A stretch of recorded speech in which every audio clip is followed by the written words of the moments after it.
আজকে আমি আপনাদেরকে এমন একটা সাইটের সঙ্গে পরিচয় করে দেবো বন্ধু, আপনার দেখে অনেকটা খুশি লাগবে, আপনার মন ভরে যাবে। যার জন্য আমি আপনাকে রিকোয়েস্ট করব ভিডিওটা শুরু থেকে শেষ পর্যন্ত দেখুন। অনলাইন থেকে কিভাবে একটা পাসপোর্ট সাইজ ফটো রেডি করবেন আমি আপনাকে আজকের এই ভিডিওতে দেখিয়ে দিচ্ছি। তো প্রথমে আপনাকে যে কাজটা করতে হবে সেটা হচ্ছে আপনি আপনার গুগল ক্রোম ব্রাউজারটাকে ওপেন করে নেবেন। ঠিক আছে, দেখুন আপনি আপনার ডেস্কটপ বা কম্পিউটারে গুগল ক্রোম ব্রাউজারটাকে ওপেন করবেন।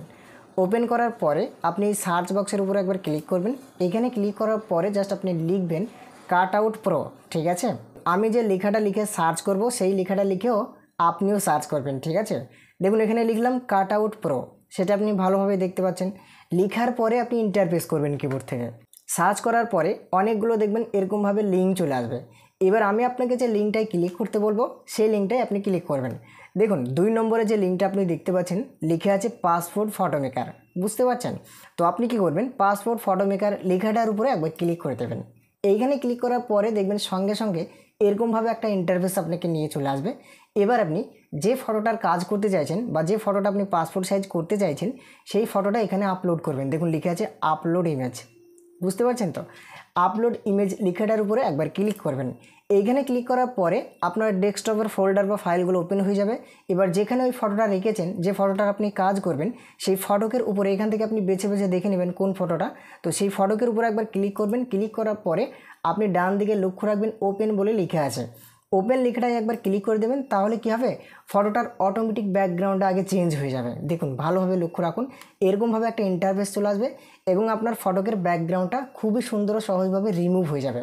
আপনি অবাক হয়ে যাবেন, দেখুন না ভিডিওটা শেষ পর্যন্ত, আপনি তাহলে বুঝতে পারবেন। দেখুন আমার এই ফটোকের ব্যাকগ্রাউন্ডটা পুরো রিমুভ হয়ে গেল। আমি কি রিমুভ করলাম, অটোমেটিক রিমুভ হয়ে গেল। ফটোটা আপলোড করে দিলাম আর সঙ্গে সঙ্গে ফটোকের ব্যাকগ্রাউন্ডটা রিমুভ হয়ে গেল, তাই না? তো এবার আপনি বাঁ দিকে লক্ষ্য রাখুন, এইখানে অনেকগুলো টুল দেওয়া আছে, অনেকগুলো আপনি কাজ করতে পারবেন। তো দেখুন এখানে লেখা আছে পেপার সাইজ। এই পেপার সাইজের পাশে দেখুন একটা অ্যারো দেওয়া আছে। আপনি এখান থেকে বিভিন্ন রকম পেপার সাইজ নিতে পারেন। এখান থেকে আপনি বিভিন্ন পেপার সিলেক্ট করতে পারেন। দেখুন লেখা আছে A4 সাইজ, আপনি লেটার সাইজ নিতে পারেন, আপনি লিগ্যাল সাইজ নিতে পারেন। এখান থেকেও আপনি পেপার সাইজ পেয়ে যাচ্ছেন। অ্যামাজিং একটা সাইট, তাই না? তো আপনি যদি ব্যাকগ্রাউন্ডে কোনো কালার দিতে চান তাহলে এই যে কালারের যে আইকনটা দেওয়া আছে এইখানে একবার ক্লিক করবেন। এইখানে ক্লিক করার পরে দেখবেন বিভিন্ন ধরনের কালার আপনার সামনে চলে আসবে। এবার আপনি ফটোকের পিছনে যে কালারটা দিবেন, ব্যাকগ্রাউন্ডে যে কালারটা দিবেন সেই কালারটার উপরে একবার ক্লিক করবেন। তো আমি আপনাকে দেখানোর জন্য, একটা তো দেখাতে হবে করে, তাই না? তো আমি আপনাকে দেখানোর জন্য এখান থেকে এই কালারটার উপরে ক্লিক করলাম। ক্লিক করার সঙ্গে সঙ্গে দেখুন পিছনে একটা ব্যাকগ্রাউন্ড কালার হয়ে গেল, সেটা আপনি দেখতে পাচ্ছেন। আমার স্ক্রিনে দেখে ফলো করুন আপনি। পিছনে দেখুন একটা অন্য কালার হয়ে গেল, সাদা হয়েছিল আর এই কালারের উপরে ক্লিক করলাম আর কালার হয়ে গেল, সেটা আপনি বুঝতে পারছেন। এবার যেটা আমার সব থেকে ভালো লেগেছে এই সাইটের মধ্যে সেটা হচ্ছে ড্রেস চেঞ্জ করা। দেখুন ফটোশপে যখন আমরা ড্রেস চেঞ্জ করতে যাই তখন কতই না মাথা খাটিয়ে খাটিয়ে ড্রেসটাকে চেঞ্জ করতে হয়, কতই না মেকআপ করতে হয়, কত খাটাখাটনি করে, তাই না, ড্রেসটাকে, তবেই কিন্তু সেটা পুরোপুরিভাবে মেকআপ হয়। আর আপনি এই সাইটের মাধ্যমে শুধুমাত্র ড্রেসের উপর ক্লিক করে দিলে ড্রেস চেঞ্জ হয়ে যাচ্ছে, কতই না একটা অ্যামাজিং, তাই না? তো দেখুন ড্রেস চেঞ্জ করার জন্য আপনি নিচের দিকে লক্ষ্য রাখুন, একটা ড্রেসের মতো আইকন দেওয়া আছে, দেখতে পাচ্ছেন? তো ড্রেস আইকনটার উপরে একবার ক্লিক করলাম। এইখানে ক্লিক করার পরে এখানে বিভিন্ন রকম ড্রেস দিয়ে দিচ্ছে। এবার আপনি যে ড্রেসটা পরবেন সেই ড্রেসের উপরে একবার ক্লিক করে দিলে সঙ্গে সঙ্গে ড্রেসটা লেগে যাবে ফটোকের সঙ্গে। কিভাবে আমি আপনাকে দেখাই। দেখুন এখানে তো বিভিন্ন রকম ড্রেস দেখতে পাচ্ছেন আপনি। তো আপনি যে ড্রেসটা পরাবেন ফটোকের সঙ্গে সেই ড্রেসের উপরে জাস্ট একবার ক্লিক করবেন। দেখুন এই ড্রেসটা আমার মাউস পয়েন্টারের দিকে ফলো করুন, এই যে হাত দেখাচ্ছে হলুদ কালারের, এইখানে আমি ক্লিক করলাম এই ড্রেসটার উপরে, আর আমার ফটোকের দিকে ফলো করুন। এবার সঙ্গে সঙ্গে দেখুন অটোমেটিকভাবে ড্রেসটা চেঞ্জ হয়ে যাবে, কতই না সুন্দর হবে। তো এবার আপনি দেখুন কতই না সুন্দরভাবে ড্রেসটাও চেঞ্জ হয়ে গেল। এটা যদি আমি ফটোশপে করতে যাই তাহলে অনেকটা সময় লাগবে, আর এইখানে করলে কতই না সুন্দরভাবে হয়ে গেল, তাই না? তো এই কাজগুলো করার জন্য আপনাকে কিন্তু আপনার কম্পিউটারে নেট কানেকশান করতে হবে, আপনার কম্পিউটারে ডাটা অন রাখতে হবে, নইলে কিন্তু কাজটা করতে পারবেন না। তো দেখুন বন্ধুরা কতই না সুন্দরভাবে আমি ব্যাকগ্রাউন্ড চেঞ্জ করলাম, ফটোটা ড্রেস চেঞ্জ করলাম। এবার যদি আপনি মনে করেন এটাকে আপনি সেভ করে নেবেন, ডাউনলোড করে নেবেন, তাহলে উপরের দিকে লক্ষ্য রাখুন ডান বলে লেখা আছে, দেখুন লালের উপরে সাদা হয়ে ডান।